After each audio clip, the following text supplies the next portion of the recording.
咁多外地女仔都想揾翻個香港老公啊？咁我問咗唔少嘅徵婚女仔啦，佢哋俾咗我3個理由啊，聽落去都仲幾合理噶。首先啦，香港男仔咧普遍咧就幾有紳士風度啦，識得尊重老婆。呢種尊重咧唔單止係語言上面嘅尊重，而且更加體驗喺日常嘅生活入面啦。咁就好似話會主動分擔家務啦，照顧細路仔啦，仲會去落廚煮嘢食添。咁真係全能型嘅選手添啊！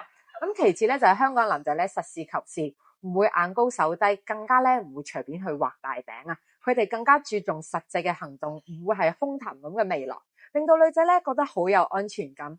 咁最後咧第3點，嫁俾香港男仔咧仲有個隱形嘅福利，就係 BB 出世喺香港，可以享受到更好嘅教育同埋生活資源。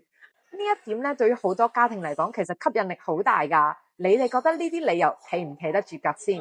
係唔係都會覺得香港男仔好有魅力啊？